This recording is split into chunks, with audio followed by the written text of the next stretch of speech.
I guess I'm just going to get right into it. So, Worlds is right around the corner, and all of the regions are wrapping up their spots. And I figured that I would make some predictions here before the final playoffs actually come through for each region. So, I guess I'll start with the LCS. And for the LCS, the last three teams we have are 100 Thieves, Cloud9, and Team Liquid. If you had told me going into playoffs which team would be winning, I would have said Evil Geniuses, but Evil Geniuses lost to best of fives, so when I'm looking at the lower bracket here, I'm honestly inclined to say that I favor Cloud9. I'm personally not a big believer in 100 Thieves. During the regular season, they kind of popped off in the beginning, and then they fell off pretty hard. And from watching their games, it seems like a lot of it comes from Someday. He seems to be a weak point.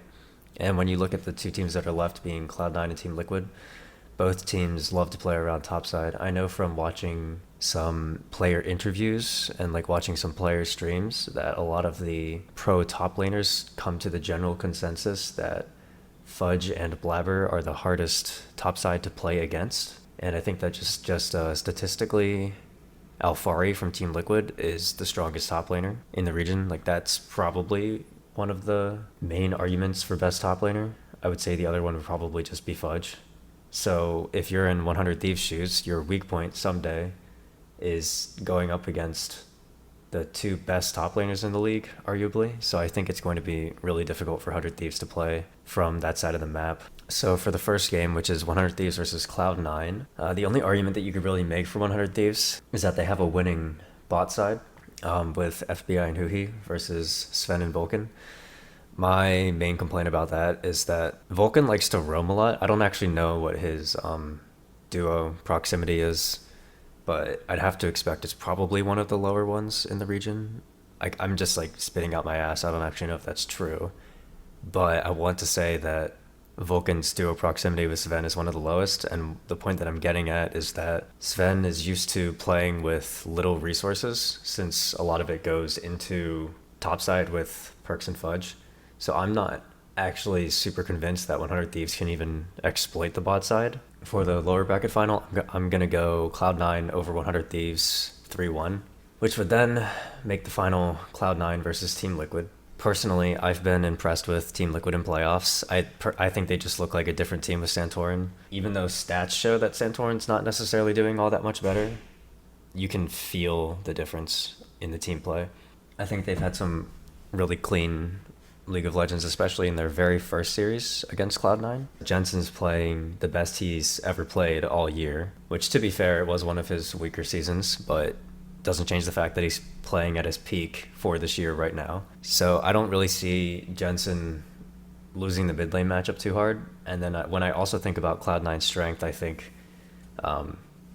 topside, but Team Liquid's entire team plays only around topside. I don't expect Cloud9 to play around Sven to punish tactical. So assuming that Cloud9 beats 100 Thieves, I'm going to go Team Liquid winning 3-2. So yeah, those are predictions. Cloud9 over 100 Thieves 3-1, and then Team Liquid over Cloud9 3-2. And so Team Liquid will take the 1 seed, Cloud9 the 2 seed, and 100 Thieves the 3 seed. Okay, next we have the LEC. So this one's going to be a lot easier to talk about. Originally, going into playoffs, I actually had Misfits here over Fnatic. So I had Rogue, Mad, and Misfits as my final three. That didn't happen. Misfits dropped a series to Fnatic, so they did not get to play against G2. And then Fnatic beat G2, and so they got the last spot in Worlds. I think that regardless of which team wins the lower bracket, I think that Mad Lions is going to win the final. The reason why I say that is because a lot of it is this Mad Lions 3-0. I mean, that's insane by itself. Two, Mad Lions have not lost a best of 5 this entire year, including in spring. Basically, what I'm trying to say is that Mad Lions all around has a pretty solid team that matches well into Rogue. But I think that Rogue is probably the best team in Europe right now, even if they lose best of fives to Mad. Originally, I had Rogue going as Europe's 1 seed, but I think that because Mad Lions is in the final, Rogue's probably going to end up as the 2. I'm not discrediting Fnatic. The only problem when I think about the Fnatic Rogue matchup is that Fnatic likes to play an incredibly aggressive game, and Rogue likes to play an incredibly slow game. And I feel like a lot of Rogue's players, such as Otoamne and Hansama, play really well in a way that makes it so that they aren't punished as easily in laning phase. Okay, I think I was on Fnatic versus Rogue. So Fnatic plays a really volatile, fast-paced game, and Rogue plays a slower game, and they average a higher gold lead than most other teams in the league. And then so I feel like in my head what happens in this matchup is that Fnatic tries to go aggressive.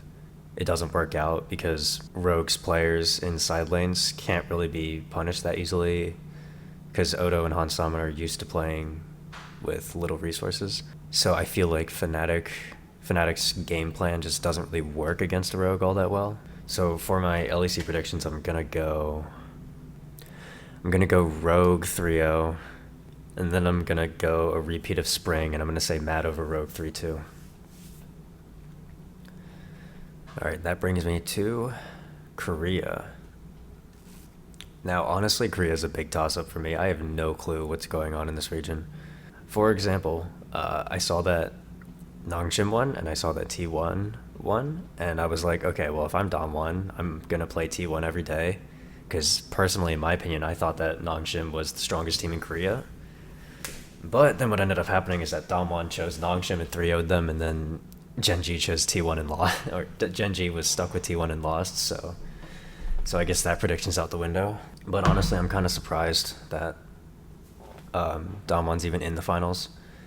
If you had asked me what the finals were going to be, I would have said Nongshim, Genji for sure, but obviously that is not what happened. And what's really interesting to me is that of this final team, T1 versus Dom1 Kia, I don't have faith in either team. I don't know. Like I know that they won. I know that Dom1 literally 3-0'd Nongshim, but Dom1's just not playing like they did last year.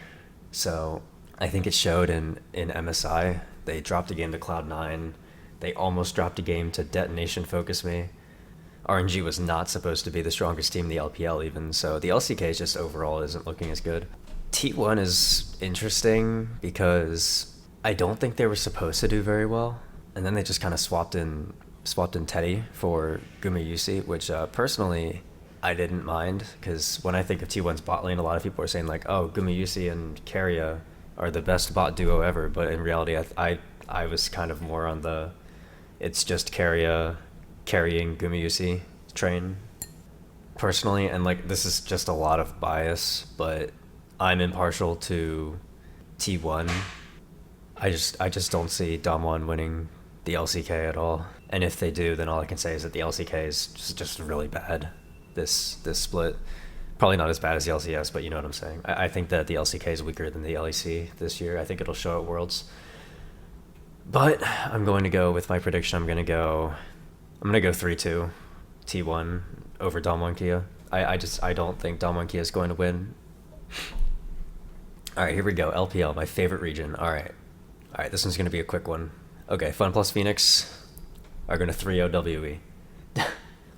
This series is going to be a blowout. Look, I know that WE's been making the miracle run 3-0, 3-0, 3-2, 3-2. It's just not going to happen, man. WE's players are very talented. Like, they have Breathe in the top lane. Big fan of Breathe. They have Beishang in the jungle. Huge fan of Beishang. He might actually be my favorite jungler in the LPL. But, oh my god, dude. WE does not have any team coordination and team fights at all. I was watching the WE versus Rare Atom series. I was watching game 1. Hold on, I might actually be able to even pull it up. There was a fight around Herald that I just thought was like the funniest shit ever. Okay, so a 10-man at Herald. Okay, because I swear to god, Cube is going to go in with an ultimate and then Leon's going to kick him out of the ultimate. And Does I not remember I have that watched it and I just safety laughed so anymore. Now we hard. see Fofo jumping in, Chains of Corruption going down. Shanks goes golden, so there's no real damage coming down on top of this. It's a 5v5, but everyone just pestering and posturing around each other. But RA, they don't feel comfortable. They don't feel like they can take this, and it's WE just muscling them out. Alright, Cube goes in. Leanne kicks, But Leanne is enough to kick him back. That's one kill in favor of Rare. He kicked out Beishang. I remember this because so basically Cube gets this amazing ult. Leanne kicks Beishang out, and then Beishang's in a position to win the team fight here. Like he just has to get one reset, and then he bombs it. I believe there's a flash out, so I can't say that that's like Beishang just inting, but I just remember I watched this fight and I just started laughing. And this is like nothing against WE because I personally I'm a big fan of WE's drafting, especially. I think they win almost every draft that they come up with.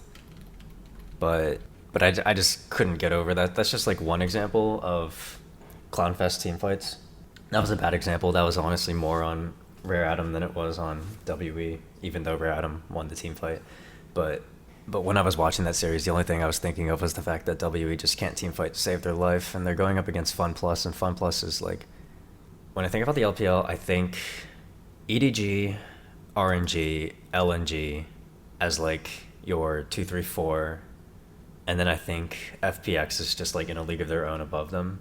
So I'm going to go FPX 3-0 WE, easy clap. It's going to be the shortest series ever. And then, okay, this is interesting because I am all aboard the LNG hype train. I personally think that, in my humble and probably incorrect opinion, I think that Ale is the best player in the world right now. When I watch Ale play, it feels like I'm watching The Shy, like 2018 The Shy, especially Ale's Camille. He has an amazing Camille. It's absolutely beautiful to watch.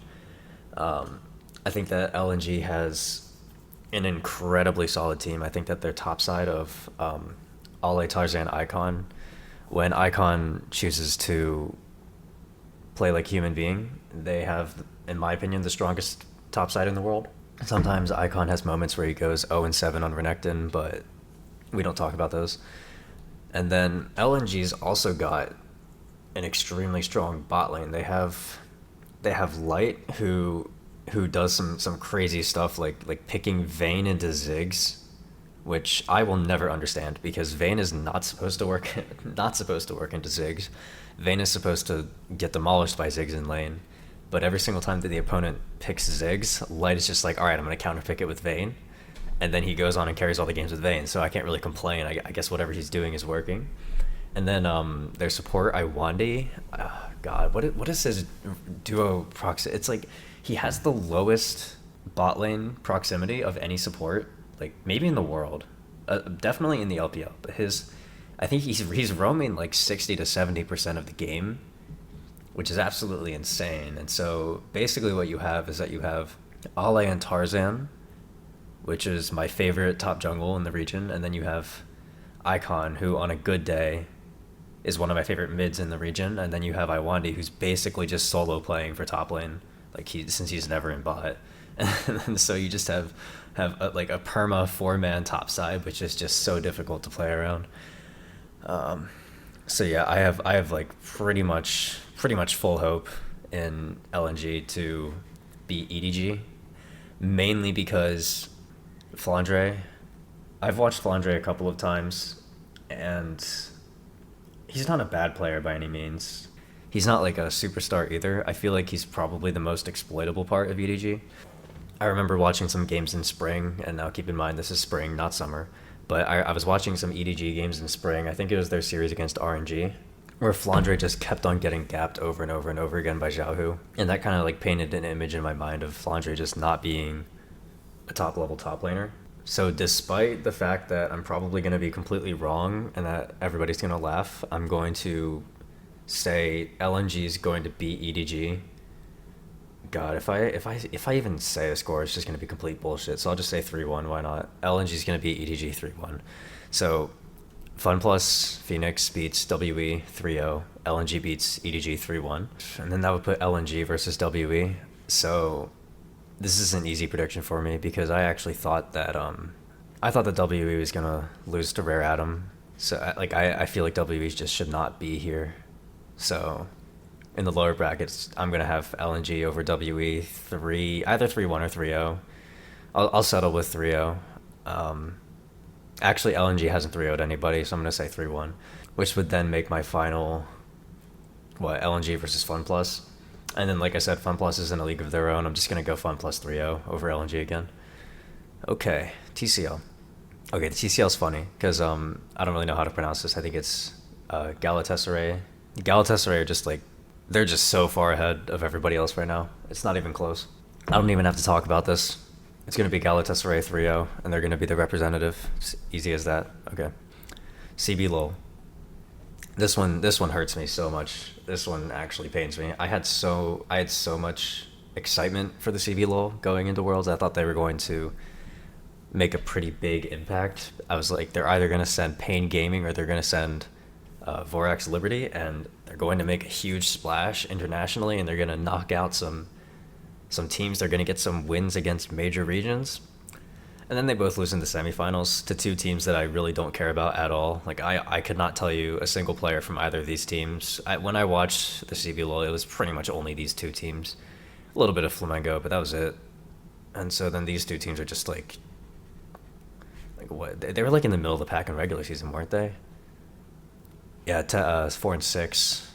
What is this, Renska and then Red Kalunga? This is actually a name change. I don't think they were named that in spring. But whatever, I'm just going to go Renska's going to win 3-2 because they beat Pain Gaming, and I thought that Pain Gaming was the strongest team there. Done. I have no idea what to say about CBLOL. Okay, LLA. This is pretty similar to TCL. I think that Gillette Infinity is just a step above everybody else. I actually thought that Rainbow Seven was going to beat Gillette Infinity to get the spot, and then Rainbow Seven went ahead and went 0-4 in the Rumble stage, so, that goes to show how knowledgeable I am. But since Rainbow Seven is not there, the fact that Furious Gaming even took a game off of Astral Esports means that Astral can't be that good. So Infinity's gonna win 3-0. That's my prediction for that. Okay, Oceania. Okay, this was the funniest region to track during playoffs. Okay, literally just read these scores. Okay, so we have Direwolves 3-0 over Order, right? And then we have Direwolves getting 3-0'd in round 2. And then in the lower bracket, we have Peace 3-0ing the Chiefs, which, by the way, should never have happened because the Chiefs were supposed to be one of the stronger teams in the region. Some people might recognize the Chiefs as the team who held Mammoth hostage in a game. So I think that everybody was pretty happy to see the Chiefs get knocked out. But Peace 3-0's the Chiefs. And then Peace 3-2's Order. And then Peace 3-0's Direwolves. I think literally last night, which none of this is supposed to be happening. Peace was supposed to lose this game, and then they get to round 2 and they're supposed to lose that game, and then they get to round 3 and they're supposed to lose this game. So they're making the Cinderella run right now for the Oceania World spot. So in my heart, I'm kind of I kind of want Peace to finish it out and then beat Pentanet, but I know it's not gonna happen. It's not gonna. Even if Peace does 3-0, even if Peace beats Pentanet and takes the world spot, they're just gonna go. They're gonna get into play-ins and they're gonna lose every game and get knocked out. If Oceania wants to have any kind of success, they need to send Pentanet. So I mean, Pentanet's probably just gonna 3-0 Peace. It's gonna be a quick series, so I'll just talk about Pentanet for a little bit. Pentanet's got a super interesting team, especially their jungler Pabu and their mid laner Chaz. I feel like both of them are always actively looking for what could be meta. I remember in MSI, Pabu was one of the only people who whipped out the Fiddlesticks, which in my opinion is one of the stronger picks in the meta right now. I don't really know why nobody's playing it. I think the only other person I've seen playing it is Inspired. In every single game I've seen Inspired play it, he pops off, so, And then I remember that in MSI, Chaz was the very first person to lock in solo lane Lee Sin. He did it against RNG. And I remember thinking to myself, I mean, if you look at the stats of that game, it looks like RNG completely gapped Pentanet, absolutely demolished them. But if you watch the game, it's a little bit of a different story.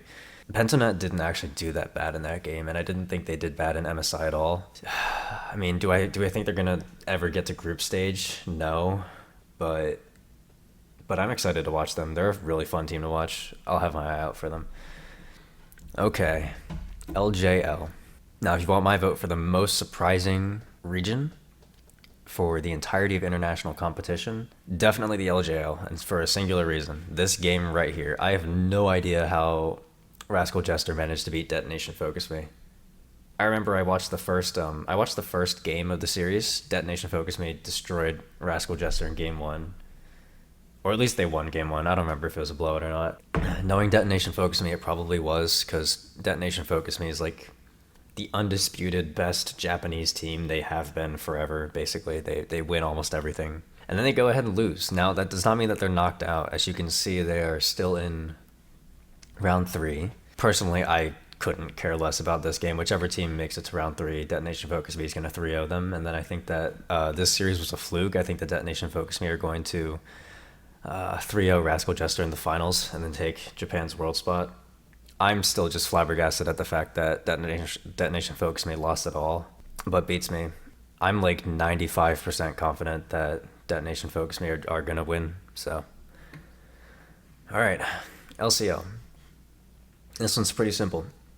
Unicorns of Love, they're looking weaker than they ever have, and they already dropped the series to Crow Crowd, so I'm going to have Crow Crowd beating Unicorns of Love 3-2. I believe Unicorns of Love still managed to top the regular season. Yeah, they did. I actually originally had BSG coming out of this region, like when I made my initial predictions. BSG then proceeded to lose to a 5-9 Vega Squadron. Once again, I guess my predictions are just always wrong, because I'm not good at the game. But yeah, that's an easy prediction for that. Okay, regions that are not on here would include the PCS. I can talk about the PCS from memory. Basically, Machi got knocked out somehow, so they're not even in the top 3 right now. I think they got knocked out by J-Team. And then so the final 3, instead of being Machi, PSG Talon, and Beyond Gaming, J-Team just slipped in there. J-Team is gonna lose so quickly. They're going to get 3-0'd. And then the final is going to be Beyond Gaming and PSG Talon. PSG Talon's going to 3-0 that. They went 26-1 in spring, and they're going to go 27-0 in summer. So they're going to have a combined record of 53-1. Oh, and their first loss, or their only loss, was in the first week of Spring Split. I think that PSG Talon is arguably a contender to win all of Worlds this year. They're drafting, they always draft like 2 patches behind. That's their one weak point, is that they just can't seem to stay on top of the meta. They're always drafting like old stuff. Like Lee Sin, solo lane Lee Sin gets completely gutted. They're still drafting solo lane Lee Sin, you know. Like they still draft Renekton and Gnar on a constant basis. They're still drafting like Kai'Sa, the last I checked. I don't even know if Unified has a game of Ziggs. He probably does, but I haven't really checked lately. But I really, really enjoy watching PSG Talon play. I think that their mid laner Maple is one of the best mid laners in the world. I think their top laner Hanabi is one of the best top laners in the world. I think their ADC Unified has a solid argument for best ADC in the world, like period. And then River and Kaiwing, while I don't think that they're like at the top or anything, they're strong players. They complement the team well. I would be shocked if PSG Talon are not top 8. And that's a pretty big statement, considering that the PCS is a minor region and all. But like, you have to remember that that Maple and Hanabi were on Flash Wolves, and then the PCS is also like the remains of the LMS, so they were never a weak region to begin with. Honestly, the PCS, the only reason why they're not a major region is because they're way too top heavy. Like, it's basically PSG Talon, Beyond Gaming, and Machi, and then beyond that you have nobody. So at least in the LCS, you can name like 5 or 6 teams that could have made it. But in the PCS, you know that the 2 contenders are going to be PSG and Beyond Gaming. It's not going to be any kind of competition. And then the only other region would be Vietnam, but they pulled out. I could be mistaken, but I believe they pulled out of Worlds, so I don't have to go over that. So just to recap, I have Team Liquid winning LCS. I have Mad Lions winning LEC. T1 winning LCK. FPX winning LPL. Galatasaray winning the TCL.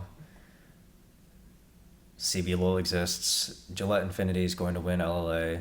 Pentanet's going to win LCO. Detonation Focus B is going to win LJL. Crow Crowd's going to win the LCL. And then PSG Talent is going to win the PCS. And that is everything I have to say. I'm done.